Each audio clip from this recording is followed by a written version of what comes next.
ಶ್ರೀ ಗುರುಭ್ಯೋ ನಮಃ.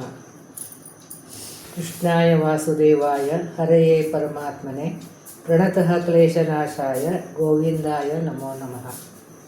ಹರೇ ಶ್ರೀನಿವಾಸ. ಶ್ರೀ ಗುರು ರಾಘವೇಂದ್ರಾಯ ನಮಃ. ಶ್ರೀ ಸತ್ಯಾತ್ಮತೀರ್ಥ ಗುರುಭ್ಯೋ ನಮಃ. ಶ್ರೀ ಜಗನ್ನಾಥದಾಸ ಗುರುಭ್ಯೋ ನಮಃ. ಎಲ್ಲರಿಗೂ ನಮಸ್ಕಾರ. ನಾವು ನಾಡಿ ಪ್ರಕರಣ ಸಂಧಿ ಸಾರವನ್ನು ನೋಡ್ತಾ ಇದ್ದೀವಿ. ಪ್ರತಿಯೊಂದು ನುಡಿದ ಅರ್ಥವನ್ನು ಸಂಕ್ಷಿಪ್ತವಾಗಿ ಹೇಳ್ತಾ ಇದ್ದೀನಿ. ವಿಷಯ ಯಾವುದೂ ಸ್ಕಿಪ್ ಮಾಡಿಲ್ಲ, ಅದ್ರ ಎಲ್ಲ ವಿಷಯನೂ ಕವರ್ ಮಾಡ್ತಾ ಇದ್ದೀನಿ. ಇನ್ನು ಇವತ್ತು 22ನೇ ನುಡಿ. ಭೋಗ್ಯ ಭೋಕ್ತೃಗಳ ಒಳಗೆ ಹರಿತ ಭೋಗ್ಯ ಭೋಕ್ತನು ಎನಿಸಿ ಯೋಗ್ಯ ಅಯೋಗ್ಯ ರಸಗಳ ದೇವದಾನವ ಗಣಕ್ಕೆ ಉಣಿಸುವನು. ಅಂದರೆ ಈ ಭೋಜ್ಯ ಪದಾರ್ಥದೊಳಗೆ ಅವನಿಗೆ ಭೋಗ್ಯ ಅಂತಂದರೆ ಭೋಗ ಮಾಡುವಂಥ ಪದಾರ್ಥ ಒಳಗಡೆ ಭೋಗವಂತ ಇದ್ದಾನೆ. ಇದು ಬರೀ ತಿನ್ನೋ ಪದಾರ್ಥ ಅಂತ ಇಷ್ಟೇ ತೊಳ್ಕೋಬಾರ್ದು. ನಾವು ಎಲ್ಲವನ್ನೂ ಭೋಗ ಮಾಡ್ತೀವಿ. ಮಾಡ್ತಿರ್ತೀವಿ. ಅದೇ ಈಗ ಕರ್ಮವನ್ನು ಭೋಗ ಮಾಡ್ತೀವಿ, ವಸ್ತುವನ್ನು ಭೋಗ ಮಾಡ್ತೀವಿ, ಉಣದನ್ನು ಭೋಗ ಮಾಡ್ತೀವಿ. ಅಲ್ಲೆಲ್ಲ ಕಡೆ ಭಗವಂತ ತನ್ನದೇ ಆದಂಥ ರೂಪನ ಪ್ರಕಟ ಮಾಡಿದಾಗೆ ಅದು ನಮಗೆ ಅದು ಭೋಗ ಆಗ್ತಿರ್ಲಿಕ್ಕಾಗೋದಿಲ್ಲ. ಸೊ ಭೋಗ್ಯ ಅದು ಭೋಗ ಮಾಡುವಂಥ ಪದಾರ್ಥಗಳಲ್ಲಿದ್ದಾನೆ. ಭೋಕ್ತೃ ಯಾರಾದರೂ ಭೋಗ ಮಾಡ್ತಾರೆ, ಯಾರು ಸ್ವೀಕಾರ ಮಾಡ್ತಾರೋ ಅವರು ಅಲ್ಲಿ ಕೂಡ ಇದ್ದಾನೆ. ಹೇಗಿದ್ದಾನೆ? ಆಯಾ ಹೆಸರಿನಿಂದ ಭೋಗ್ಯ ಭೋಕ್ತೃನು ಎನಿಸಿ, ಅಂದರೆ ಆಯಾ ತನ್ನ ರೂಪದಿಂದ ಸರ್ವತ್ರ ಭಗವಂತ ವ್ಯಾಪ್ತನಾಗಿದ್ದಾನೆ ಅಂತಂದರೆ ಅದಕ್ಕೆ ಭೋಗ್ಯ ಒಳಗೆ ಭೋಗ್ಯ ಹೆಸರದಿಂದ ಇರ್ತಾನೆ, ಭೋಕ್ತೃೊಳಗೆ ಭೋಕ್ತದ ಹೆಸರದಿಂದ ಇರ್ತಾನೆ. ಆಯಾ ಕಾರ್ಯ ಅವನೇ ಮಾಡ್ತಾನೆ ಅಂತ, ಎರಡು ಕಡೆ ತಾನೇ ಕಾರ್ಯ ಮಾಡ್ತಾನೆ ಅಂತ ಎನಿಸಿ ಯೋಗ್ಯ ಅಯೋಗ್ಯ ರಸಗಳ, ಇಲ್ಲೇ ರಸಗಳು ಅಂತಂದ್ರೇನು, ಈ ಒಂದು ತನ್ನ ರೂಪವನ್ನು ಕೊಡ್ತಾನೆ ಅಥವಾ ಅಲ್ಲಿದ್ದಂಥದ್ದು ರಸವನ್ನು ಆಯಾ ಅದು ಅವ್ರ ರಸ ಅಂತಂದರೆ ಭಗವಂತ ರೂಪದ ತೊಗೋಬೋದು ಅಥವಾ ಆಯಾ ಜೀವರಾಶಿಗಳ ಕರ್ಮಗಳನ್ನು ಕೊಡ್ಬೋದು. ಎಲ್ಲ ದೇವತೆಗಳಿಗೂ ಕೂಡ ಯೋಗ್ಯ ಅಯೋಗ್ಯ ರಸಗಳು, ಯೋಗ್ಯವಾದಂಥದ್ದು ರಸಗಳನ್ನು ಅಂತಾರೆ, ಯೋಗ್ಯದಂಥದ್ದು ಒಂದು ಕರ್ಮಗಳನ್ನಾಗಲಿ ಒಂದು ಭಕ್ತಿಯನ್ನಾಗಲಿ ತನ್ನ ರೂಪವನ್ನಾಗಲಿ ಭಗವಂತ ಕೊಡ್ತಾನೆ. ಅಯೋಗ್ಯರಂತಂದರೆ ಈ ದೈತರಿಗೆ ಎಲ್ಲ ಹೇಗಿರುತ್ತೆ ಅವ್ರಿಗೆ ಅಯೋಗ್ಯ ಕರ್ಮಗಳನ್ನು ಇರ್ತದೆ. ಸೊ ಅವ್ರ ಕಡೆಯಿಂದ ಅಯೋಗ್ಯ ಕರ್ಮಗಳನ್ನು ಭಗವಂತ ಮಾಡಿಸ್ತಾನೆ. ಸೊ ಈ ರೀತಿಯಾಗಿ ಭೋಗ್ಯ ಭೋಕ್ತೃೊಳಗಿದ್ದಾನೆ, ಭೋಗ್ಯ ಭೋಕ್ತನು ಅಂತ ಕರೆಸ್ಕೊಳ್ತಾನೆ. ಅವರಿಗೆ ಯೋಗ್ಯ ಅಯೋಗ್ಯ ರಸಗಳನ್ನು ದೇವದಾನಗಳಿಗೆ ಉಣಿಸುವನು, ಅಂದರೆ ಕರ್ಮಗಳನ್ನು ಉಣಿಸ್ತಾನೆ. ಇಲ್ಲಿ ರಸಾತನ ಕಪಿಲ ರಸ ಥರ ಅಂತಲ್ಲ, ಅಲ್ಲಿ ಇದ್ದಂಥ ಆಯಾ ರೂಪಗಳನ್ನು ಅವ್ರು ಕೊಡ್ತಾನೆ, ಆಯಾ ಭೋಗವನ್ನು ಅವ್ರು ಕೊಡ್ತಾನೆ, ಆಯಾ ಕರ್ಮಗಳನ್ನು ಅವ್ರು ಮಾಡಿಸ್ತಾನೆ, ಅದರ ಫಲವನ್ನು ಅವ್ರಿಗೆ ಉಣಿಸ್ತಾನೆ ಅಂತ. ಭಾಗ್ಯನಿಧಿ ಭಕ್ತರಿಗೆ ಸದ್ವೈರಾಗ್ಯ ಭಕ್ತಿ ಇವನು ಅಯೋಗ್ಯರಿಗೆ ದ್ವೇಷಾದಿಗಳು ತನ್ನಲ್ಲಿ ಕೊಡುತ್ತಿಪ್ಪ. ನಿತ್ಯ ಮುಕ್ತ ಅವನು ಇಲ್ಲಿ ಭಾಗ್ಯನಿಧಿ ಅಂತಂದರೆ ಅವನಿಗೆ ಬಡತನ ಇಲ್ಲ. ಅವನಿಗೆ ಭಾಗ್ಯನಿಧಿ ಅಂತಂದ್ರೇನು, ಅವನಿಗೆ ಶ್ರೇಷ್ಠವಾದಂಥದ್ದು ಭಾಗ್ಯ ಅವನಿಗಿದೆ. ಏನು ಭಾಗ್ಯ ಅವನಿಗಿಂತಂದರೆ ಭಾಗ್ಯ ಅಂತಂದರೆ ಎಲ್ಲ ಇದೆ ಅವನ ಹತ್ರ, ಎಲ್ಲನೂ ಇದೆ ಅವನ ಹತ್ರ. ಆಮೇಲೆ ಅದನ್ನು ಅದೇ ಅವನಿಗೆ ಭಾಗ್ಯ ಅಂತಂದ್ರೇನು, ಅವನು ಐಶ್ವರ್ಯ. ಅವನಿಗೆ ಏನು ಐಶ್ವರ್ಯ, ಅವ ಅನಂತ ರೂಪಗಳ ಅನಂತಾರೂಪ ಗುಣಗಳ ಏನು ನಾವು ಚಿಂತನೆ ಮಾಡ್ತೀವಿ, ಅದೇ ಅವನು ಐಶ್ವರ್ಯ. ಅದೇ ನಮಗೆ ಭಾಗ್ಯ ಆಗ್ತದೆ. ಅದನ್ನು ನಾವು ತಿಳ್ಕೊಳ್ಳೋದಂತಹ ಶಕ್ತಿ ನಾವು ಭಗವಂತ ಕೊಡ್ತಾನೆ, ಅದು ನಮಗೆ ಭಾಗ್ಯ ಆಗ್ತದೆ. ಅದು ಭಾಗ್ಯ ಅಂತ ನಿಧಿ ಇದ್ದಂಥ ಭಗವಂತನ ಚಿಂತನೆ ಮಾಡಿ ನಮಗೆ ಭಾಗ್ಯ ಸಿಗ್ತದೆ. ಜ್ಞಾನ ಇದೆ, ಐಶ್ವರ್ಯ ಇದೆ, ಆಯುಷ್ಯ ಇದೆ, ಆರೋಗ್ಯ ಇದೆ, ಬೇಕಾದಷ್ಟು ಇದೆ. ಅದೆಲ್ಲನೂ ನಮಗೆ ಅವನ ಹತ್ರ ಇದೆ, ಅದಕ್ಕೆ ಅವನು ಕೊಡ್ತಾನೆ. ಸೊ ಅವನಿಗೆ ಭಾಗ್ಯ ಅಂತ ನಿಧಿ ಅವನ ಹತ್ರ ಇದೆ. ಅವರಿಗೆ ಅದನ್ನು ನಾವು ಚಿಂತನೆ ಮಾಡಿ ನಮಗೆ ಅದು ಸಿಗ್ತಾ ಇರುತ್ತೆ. ಭಕ್ತರಿಗೆ ಸದ್ವೈರಾಗ್ಯ ಭಕ್ತಿ, ಅಂದರೆ ಇಲ್ಲಿ ಯಾರಿಗೆ ಅವರು ಭಕ್ತರು ಇರ್ತಾರೋ ಅವ್ರಿಗೆ ಜ್ಞಾನ ಭಕ್ತಿ ವೈರಾಗ್ಯವನ್ನು ಕೊಡ್ತಾನೆ. ಭಕ್ತಿ ಜ್ಞಾನ ವೈರಾಗ್ಯ ಇದು ಮೂರು ಅಂತ ಕೊಡ್ತಾನೆ. ಈ ಜ್ಞಾನ ಇವನು ಅಯೋಗ್ಯರಲ್ಲಿ ದೇಶಾದಿಗಳಲ್ಲಿ ಯಾರು ಭಕ್ತರು ಇರ್ತಾರೆ ಅವರಿಗೆ ಜ್ಞಾನ ಭಕ್ತಿ ವೈರಾಗ್ಯ ಕೊಡ್ತಾನೆ. ಯಾರು ಅಯೋಗ್ಯರು ಇರ್ತಾರೆ ಅವರಿಗೆ ದ್ವೇಷಗಳನ್ನು ಕೊಡ್ತಾನೆ. ಅಯೋಗ್ಯರು ಇರ್ತಾರೆ ಸ್ವರೂಪತಃ ಯಾರು ಯೋಗ್ಯರು, ಸ್ವರೂಪತಃ ಯಾರು ದ್ವೇಷ ಇರ್ತಾರೆ ಅವ್ರ ಸ್ವರೂಪದಲ್ಲಿ ಏನಿದೆಯೋ ಅದನ್ನು ಅವರಿಗೆ ಕೊಡ್ತಾನೆ. ಸೊ ಇದು ದೈತರಿಗೆಲ್ಲ ಅವರು ಸ್ವರೂಪತಃನೇ ದುಷ್ಟರಿರ್ತಾರೆ, ಅವ್ರಿಗೆ ದುಷ್ಟ ಭಾವನೆಯೇ ಕೊಡ್ತಾನೆ, ದುಷ್ಟ ಕರ್ಮಗಳನ್ನೇ ಮಾಡಿಸ್ತಾನೆ. ಸೊ ಇವು ಅಯೋಗ್ಯರಿಗೆ ದ್ವೇಷಾದಿಗಳ ಭಾವನೆಯನ್ನು ಕೊಡ್ತಾನೆ. ಯೋಗ್ಯರ ಭಕ್ತಿ ಯಾರು ಭಗವಂತ ಭಕ್ತರು ಇರ್ತಾರೋ ಅವರಿಗೆ ಜ್ಞಾನ ಭಕ್ತಿ ವೈರಾಗ್ಯವನ್ನು ಕೊಡ್ತಾನೆ ಅಂತ. ಮತ್ತು ಇದನ್ನು ಪ್ರವಾಹ ರೂಪದಿಂದ ಕೊಡ್ತಾನೆ. ವೈರಾಗ್ಯ ಭಕ್ತಿ ಜ್ಞಾನ ಇವ ಅಂದರೆ ಪ್ರವಾಹ ರೂಪದಿಂದ ಸತತವಾಗಿ ಕೊಡ್ತಾ ಇರ್ತಾನೆ. ಅದು ತನ್ನ ಇಚ್ಛೆನಂತೆ ಅದು ಆನಂದ ಅವ್ರ ಭಾಗ್ಯ ಕೊಡುವನು. ಅಂದರೆ ಅವರಿಗೆ ನಿತ್ಯ ಮುಕ್ತಿ ಇದನ್ನು ಕೊಡ್ತಾರಲ್ಲ ಭಗವಂತ, ಅದೇ ಭಾಗ್ಯ ಅಂತ. ಭಾಗ್ಯ ನಿಧಿ ಅಂತ ಹೇಳ್ತಾರೆ. ಅವನ ಆನಂದಮಯನಾಗಿದ್ದಾನೆ. ನಮಗೆ ಮುಕ್ತಿ ಎಂಬ ಒಂದು ಭಾಗ್ಯವನ್ನು ಅವನು ಕೊಡುವನು. ಆನಂದ ಎಂಬ ಭಾಗ್ಯವನ್ನು ಕೊಡ್ತಾನೆ. ಅದಕ್ಕೆ ಅವನಿಗೆ ಭಾಗ್ಯ ನಿಧಿ ಅಂತ. ಸೊ ಇದು ಪ್ರವಾಹ ರೂಪದಿಂದ ಅವರ ಕರ್ಮಗಳನ್ನು ಎಲ್ಲರಿಗೂ ಭಗವಂತ ಕೊಡ್ತಾ ಇರ್ತಾನೆ ಅಂತ. ಇನ್ನು 23ನೇ ನೋಡಿ, ಈ ಚತುರ್ದಶ ಭುವನದೊಳಗೆ ಚರ ಅಚರಾತ್ಮಕ ಜೀವರಲ್ಲಿ ವಿರೋಚಾತ್ಮಕ ವಂಚನಕನು ನೆಲೆಸಿದ್ದು ದಿನದಿ. ನಮ್ಮ ದೇಹದಲ್ಲಿ ಇದು 14 ಲೋಕದಲ್ಲಿ ವ್ಯಾಪಿಸಿದಂಥ ಸಕಲ ಜೀವರಾಶಿ ಒಳಗಡೆ, ಭುವನದೊಳಗೆ ಬ್ರಹ್ಮಾಂಡ ಒಳಗಡೆ 14 ಲೋಕ ಇದೆ. ಆ 14 ಲೋಕದಲ್ಲಿದ್ದಂಥ ಪ್ರತಿಯೊಂದು ಜೀವರಾಶಿ ಒಳಗಡೆ ಅಚರ ಆತ್ಮಕ ಅಂದರೆ ಜಂಗಮ ಸ್ಥಾವರ, ಅದು ಯಾವುದು ವೃಕ್ಷಗಳು ಜಂಗಮ, ಅವು ಓಡಾಡೋದಿಲ್ಲ. ಆಮೇಲೆ ಅವರು ಚರರು ಜಂಗಮದಲ್ಲಿ ಓಡಾಡ್ತಾರೆ. ಅಚರಾತ್ಮಕ ಅಂತಂದರೆ ಸ್ಥಾವರರು ಅಂತಂದರೆ ಅವ್ರಿಗೆ ಯಾರಿಗೆ ಓಡಾಡೋದಿಲ್ಲ, ವೃಕ್ಷಗಳು ಇರ್ತಾವೆಲ್ಲ ಓಡಾಡೋದಿಲ್ಲ. ಅವ್ರ ಜೀವನದಲ್ಲಿ ಕೂಡ ಎಲ್ಲ ವಿಸ್ತಾರವಾಗಿ ಅವರಿಗೆ ಪೂರ್ತಿ ವ್ಯಾಪ್ತನಾಗಿದ್ದಾನೆ. ವಿರೋಚಾತ್ಮಕನು ಅಂದರೆ ವಿರೋಚನ ಆತ್ಮಜ ಅಂತಂದ್ರೇನು, ಬಲಿ ಚಕ್ರ ವಿರೋಚನೆಯು ಅವನ ಆತ್ಮಜ ತಮ್ಮನಾಗದಂತಹದ್ದು ಉಪೇಂದ್ರನು. ಅಂದರೆ ವಾಮನ ರೂಪಿ ಪರಮಾತ್ಮ ವಂಚಕನು ನೆಲೆಸಿದ್ದು ದಿನದಿ. ಅಂದರೆ ಇಲ್ಲಿ ಈ ನಿವೃತ್ತಿ ನಿಷ್ಕಾಮ ಕರ್ಮಗಳನ್ನು ಮಾಡುವಂಥವರು ಅಲ್ಲಿ ಈ ದೇಹದಲ್ಲಿ ಪೂರ್ತಿ ವ್ಯಾಪ್ತನಾಗಿದ್ದಾನೆ. ಅಂದರೆ ಇಲ್ಲಿ ವಾಮನ ರೂಪಿ ಪರಮಾತ್ಮ ಚಿಂತನೆ ಕೊಟ್ಟಿದ್ದಾರೆ. ಅಲ್ಲಿ ಅವನೇ ತ್ರಿವಿಕ್ರ ರೂಪಿಯಾಗಿರ್ತಾನೆ. ಹಾಗೆ ಭಗವಂತ ನಮ್ಮೊಳಗಡೆ ಸಣ್ಣ ರೂಪದಿಂದ ಇದ್ದಾನೆ, ದೊಡ್ಡ ರೂಪದಿಂದ ಇದ್ದಾನೆ, ನೆಲೆಸಿದ್ದಾನೆ. ದಿನದಿ ಮಾಡ್ತಿರ್ತಾರೆ. ದಿನದಿ ಯಾಚಕನು ಎಂದೆನಿಸಿಕೊಂಬ.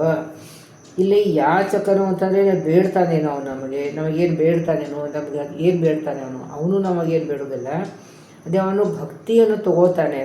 ನಾವು ಮಾಡಿದಂಥ ಭಕ್ತಿಯನ್ನು ಅವನು ಸ್ವೀಕಾರ ಮಾಡ್ತಾನೆ. ಎಂದೆನಿಸಿಕೊಂಬ ಅಂತಂದರೆ ಇಲ್ಲಿ ವಾಮನ ರೂಪಿ ಪರಮಾತ್ಮ ಚಿಂತನೆ ಕೊಟ್ಟಿದ್ದಾರೆ. ವಾಮನ ರೂಪಿ ಪರಮಾತ್ಮ ಏನು ಮಾಡ್ದ, ಬಂದು ಬೇಡ್ದ ಅಂತ. ಅದಕ್ಕೆ ಯಾಚಕರು ಎಂದೆನಿಸಿ ಅಂತ ಶಬ್ದವನ್ನು ಇಟ್ಟಿದ್ದಾರೆ. ಅದು ಇದು ದೇಹದಲ್ಲಿ ಪೂರ್ತಿ ವ್ಯಾಪ್ತನಾಗಿದ್ದಾನೆ. ಅದೇ ಯಾಚಕ ಅಂತ ಅನ್ಸ್ಕೊಂಡವ. ಅದು ಅವನಿಗೇನು ಬೇಕಾಗಿಲ್ಲ. ಆದರೆ ಅಲ್ಲಿ ಬಲಿರಾಜನಿಗೆ ಉದ್ಧಾರ ಮಾಡೋಕ್ಕೋಸ್ಕರ ಅಂತಲೇ ಬಂದ. ಸೊ ಈಗ ಅವನ ಯೋಗ್ಯತಾ ಪ್ರಕಾರ ಅವನ ಕರ್ಮಾನುಸಾರವಾಗಿ ಮುಂದಿನ ಕಲ್ಪದಲ್ಲಿ ಅವನು ಇಂದ್ರ ಪದವಿ ಪಡೆಯಬೇಕು. ಅವನಿಗೆ ಇದೇ ಜನ್ಮದಲ್ಲಿ ಇದೇ ಕಲ್ಪದಲ್ಲಿ ಇಂದ್ರ ಪದವಿ ಪಡೆಯಬೇಕಂತ ಯತ್ನವನ್ನು ಮಾಡ್ದ. ಅದು ಯೋಗ್ಯವಾದಂಥ ಕೊಡ್ತಾನೆ, ಅಯೋಗ್ಯವಾದಂಥ ಕೊಡೋದಿಲ್ಲ. ಅದು ಭಗವದ್ ಭಕ್ತ. ಅದಕ್ಕೆ ಅವನು ಮಾಡಿದಂಥ ತಪ್ಪವನ್ನು ತಿಳಿಸಿಕೊಟ್ಟು ಅವನಿಗೆ ಈಗ ಕೊಡೋದಿಲ್ಲ ಅಂತ ಹೇಳಿಬಿಟ್ಟು ಅವನಿಗೆ ತಲೆ ಮೇಲೆ ಕಾಲಿಟ್ಟ. ತಲೆ ಮೇಲೆ ಕಾಲ್ತಾನೆ ಭಗವಂತನ ನಮ್ಮ ತಲೆ ಮೇಲೆ ಭಗವಂತನ ಕಾಲು ತಲೆ ಇದೆ ಅಂತಂದ್ರೂ ವಿಶೇಷವಾದಂಥ ಅನುಗ್ರಹ ಅಂತ. ಆ ತಲೆ ಮೇಲೆ ಕಾಲಿಟ್ಬಿಟ್ಟು ಅವನ ಸ್ಪರ್ಶದಿಂದ ನಮ್ಮ ತಲೆಯಲ್ಲಿದ್ದಂಥ ಅಹಂಕಾರ ಮಮಕಾರವನ್ನು ಹೊರಟು ಹೋಗ್ತದೆ. ಅದನ್ನು ದಿನನಿತ್ಯ ಚಿಂತನೆ ಮಾಡಬೇಕು ಅಂತ ಹೇಳ್ತಾರೆ. ಸೊ ಇದಕ್ಕೆ ಯಾಚಕನು ಎಂದೆನಿಸಿಕೊಂಬ. ಅಂದರೆ ಇದು ನಿವೃತ್ತಿ ಕರ್ಮ ಮಾಡೋದು, ನಿಷ್ಕಾಮ ಕರ್ಮ ಮಾಡಬೇಕು, ಪ್ರೀತಿ ಮಾಡೋಕ್ಕೂ ಅದನ್ನು ಅವನು ಸ್ವೀಕಾರ ಮಾಡ್ತಾನೆ ಅಂತ. ಅದು ಏನು ಬೇಡ್ತಾನೆ ಅವನು ನಮ್ಮ ಹತ್ರ ಏನು ಬೇಡ್ತಾನೆ, ನಿಷ್ಕಾಮ ಕರ್ಮವನ್ನು ಬೇಡ್ತಾನೆ, ಆಮೇಲೆ ನಿವೃತ್ತಿ ಕರ್ಮವನ್ನು ಬೇಡ್ತಾನೆ, ಆಮೇಲೆ ಪ್ರೀತಿ ಮಾಡೋಕ್ಕೆ ಹೇಳ್ತಾನೆ, ಸಮರ್ಪಣೆ ಕೇಳ್ತಾನೆ. ಇದನ್ನೆಲ್ಲ ಭಗವಂತ ಸ್ವೀಕಾರ ಮಾಡ್ತಾನೆ, ಅದನ್ನು ಕೇಳ್ತಾನೆ ಅಂತ. ಅವನೇನು ಬೇರೆ ಕೇಳೋದಿಲ್ಲ. ಏನೇ ಕೇಳ್ತಾನೆ, ನಿವೃತ್ತಿ ಕರ್ಮ ಕೇಳ್ತಾನೆ, ನಿಷ್ಕಾಮ ಕರ್ಮವನ್ನು ಕೇಳ್ತಾನೆ, ಆಮೇಲೆ ಪ್ರೀತಿ ಕೇಳ್ತಾನೆ, ಸಮರ್ಪಣೆ ಮಾಡಬೇಕು ಅಂತ. ಈ ರೀತಿಯಾಗಿರ್ತಾನೆ. ಮರೀಚಿ ದಮನ ಅಂದರೆ ತೃಷೆ ಎಂಬ ಸಂಸಾರದನ್ನು ಸುಹಂಸರೂಪಿ ನಿಷೇಚಕಾವಯನಾಗಿ ಜನರ ಅಭಿಲಾಷೆ ಪೂರೈಪ. ಆಮೇಲೆ ಇಲ್ಲಿ ನೆಲೆಸಿದ್ದು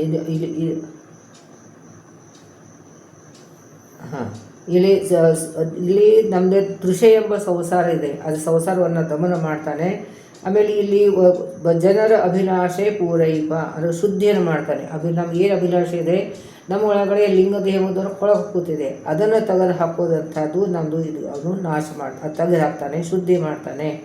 ಆಮೇಲೆ ಶಿರಸ್ಸಿನಲ್ಲಿ ಉದಕ ಸಿಂಚನೆ ಮಾಡ್ಬಿಡ್ತಾನೆ. ಆಮೇಲೆ ದುಷ್ಟರ ಸಂಹಾರ ಮಾಡ್ತಾನೆ. ಆಮೇಲೆ ಸಂಸಾರದಲ್ಲಿಂದ ಲಿಂಗಭಂಗವನ್ನು ಮಾಡ್ತಾನೆ. ಈ ರೀತಿಯಾದಂಥದ್ದು ಅವನು ನಮ್ಮ ದೋಷಗಳನ್ನೆಲ್ಲ ತೆಗೆದು ಹಾಕ್ತಾನೆ. ಅದಕ್ಕೆ ಅವನೇ ಜನರ ಅಭಿಲಾಷೆ, ಈ ರೀತಿಯಾದಂಥ ಅಭಿಲಾಷೆಯನ್ನು ಭಗವಂತನ ಪೂರ್ತಿ ಮಾಡ್ತಾನೆ ಅಂತ. 24 ನುಡಿಯಲ್ಲಿ ಅನ್ನದ, ಅನ್ನಾದ, ಅನ್ನಮಯ. ಇದೆಲ್ಲ ಕಡೆನೂ ಬಹಳ ಕಡೆ ಜಗನ್ನಾಥ ಇಟ್ಟಿದ್ದಾರೆ. ಅನ್ನ ಅಂತಂದರೆ ಇದು ಉಪಜೀವಿ ಆಗುತ್ತಲ್ಲ, ಸ್ವೀಕಾರ ಮಾಡುವಂಥ ಪದಾರ್ಥ. ಅನ್ನಾದ ಅಂತಂದ್ರೆ ಉಣ್ತಾನೆ, ಅವನು ಏನೋ ಸ್ವೀಕಾರ ಮಾಡ್ತಾನೆ. ಅನ್ನದ ಅಂತಂದ್ರೆ ಅನ್ನವನ್ನು ಕೊಡ್ತಾನೆ. ಅದೇ ನಮ್ಮ ಬೇಡಂತ ಕೊಡುವಂಥ ಅನ್ನದಂಥ ಭಗವಂತ, ಇದೆಲ್ಲ ಭಗವಂತನ ರೂಪಗಳ ಹೆಸರು. ಆ ರೂಪದಿಂದ ಏನೇನು ಮಾಡ್ತಾನೆ ಅಂತಾನೆ. ಅದು ಬರೀ ಅನ್ನದ ಊಟದವನ್ನು ಅಂತ ತಿಳ್ಕೊಬಾರ್ದು, ಇದು ಕರ್ಮಗಳನ್ನು ಕೂಡ ಇರ್ತದೆ ಇದು. ಸೊ ಇದಕ್ಕೆ ನಾವು ಉಪಜೀವಿ ಅನ್ನ ಹೆಸರಿನಿಂದ ಉಪಜೀವ್ಯವನ್ನು ಮಾಡಿಸ್ತಾನೆ ನಮ್ಮ ಕಡೆಯಿಂದ. ಅನ್ನ ಹೆಸರಿಂದ ಅದು ಉಪಭೋಗವನ್ನು ಮಾಡಿಸ್ತಾನೆ. ಆಮೇಲೆ ಅದು ತಾನು ಸ್ವೀಕಾರ ಮಾಡಿ ನಮ್ಮ ಕಡೆಯಿಂದ ಉಪಭೋಗವನ್ನು ಮಾಡಿಸ್ತಾನೆ. ಅನ್ನೋದು ಅಂತಾರೆ ನಮಗೆ ಕರ್ಮವನ್ನು ಕೊಡ್ತಾನೆ ಅವನು ಅಂತಂದರೆ ನಮ್ಮದೇ ಕರ್ಮವನ್ನು ನಮ್ಮ ಕಡೆಯಿಂದ ಮಾಡಿಸ್ತಾರೆ, ಕೊಡ್ತಾನೆ. ನಮ್ಮ ಕರ್ಮವನ್ನು ಚೇಂಜ್ ಮಾಡೋದಿಲ್ಲ. ಏನು ಕರ್ಮ ಇರ್ತದೋ ಅದನ್ನೇ ಅವನೇ ನಮಗೆ ಉಣಿಸ್ತಾನೆ, ಅದನ್ನು ಕೊಡ್ತಾನೆ, ಅದನ್ನೇ ಕೊಡೋದು ಅಂತ ಅರ್ಥ. ಇನ್ನು ಅದು ಸ್ವಯಂ ಅನ್ನಮಯನಾಗಿ ಸ್ವಯಂ ಅನ್ನಮಯನಾಗಿ ಬ್ರಹ್ಮ ಆದ್ಯ ಅಖಿಲ ಚೇತನಕ್ಕೆ ಅನ್ನ ಕಲ್ಪಕನು ಆಹನ ಅನಿರುದ್ಧಾದಿ ನಾಮದಲ್ಲಿ. ಅದರಲ್ಲಿ ಇಲ್ಲಿ ಉಂಟು ಕೊಡ್ತಾರೆ. ಕಲ್ಪಕ ಅಂತಂದರೆ ಇದು ಸೃಷ್ಟಿ ಮಾಡಿ ಕೊಡ್ತಾನೆ. ಎಲ್ಲ ಬ್ರಹ್ಮಾದಿ ದೇವತೆಗಳಿಗೆ ಅನ್ನವನ್ನು ಅಂತಂದರೆ ಇಲ್ಲಿ ಉಪಜೀವಿವಾದಂಥ ಪದಾರ್ಥಗಳನ್ನು ಕಲ್ಪಕ ಅಂತಂದರೆ ಸೃಷ್ಟಿ ಉಂಟು ಮಾಡಿ ಕೊಡ್ತಾನೆ. ಆಮೇಲೆ ಆಹನ ಅನಿರುದ್ಧಾದಿ ಅನಿರುದ್ಧಾದಿ ಅಂತಾರೆ, ಅದು ಭಗವಂತ ಸೃಷ್ಟಿ ಮಾಡೋಕ್ಕೋಸ್ಕರನೇ ಅನಿರುದ್ಧ ಪ್ರತಿಶಂಕರ ವಾಸುದೇವ ನಾರಾಯಣ ಈ ರೂಪವನ್ನು, ನಾರಾಯಣ ಮೂಲ ರೂಪಿ ನಾರಾಯಣ ರೂಪಿ ಪರಮಾತ್ಮ ಈ 4 ರೂಪ ವಿಶೇಷವಾಗಿ ತೋರಿದ್ದಾನೆ. ಇದನ್ನು ನಾವು ಯಾವಾಗಲೂ ಚಿಂತನೆ ಮಾಡಬೇಕು. ಅನಿರುದ್ಧಾದಿ ನಾಮದಲ್ಲಿ ಈ 4 ನಾಮದಿಂದ ಕಾರ್ಯವನ್ನು ಭಗವಂತ ಮಾಡ್ತಾರೆ. ಬ್ರಹ್ಮಾಂಡ ಒಳಗಡೆದಂಥ ಎಲ್ಲ ಸಕಲ ಚೇತನಗಳಿಂದ ಕಾರ್ಯವನ್ನು ಮಾಡಿಸ್ತಾನೆ ಅಂತ.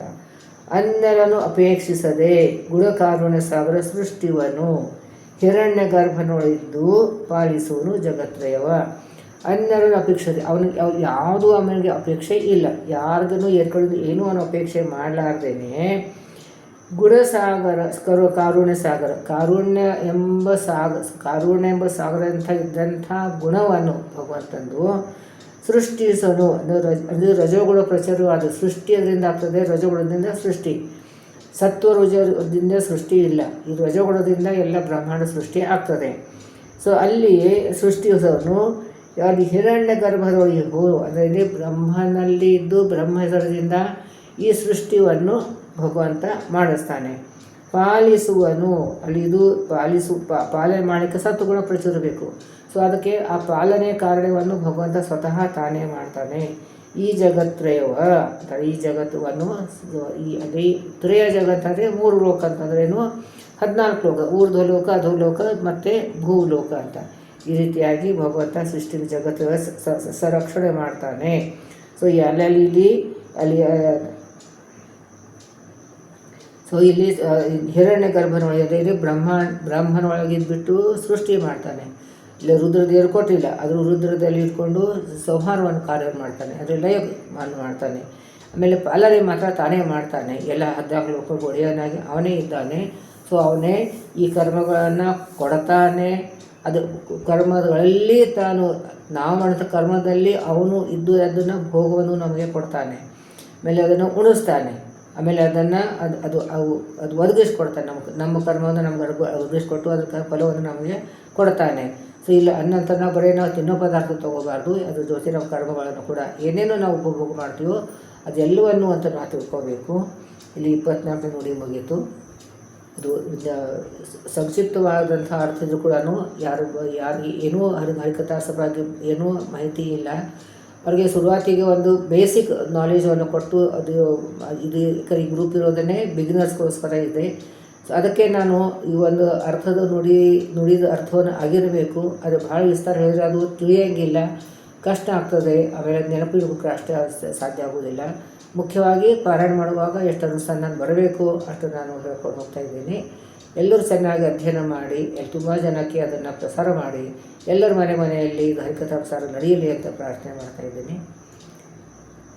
ನಾಹಂ ಕರ್ತ ಹರಿಕರ್ತ ಶ್ರೀಹರಿ ಪ್ರೇರಣೆ ಶ್ರೀಹರಿ ಪ್ರೀತ್ಯರ್ಥ ಪತಿ ಅಂತರ್ಗತ ಮಧ್ವಾಂತರ ಶ್ರೀ ಕೃಷ್ಣಾರ್ಪಣಮಸ್ತು.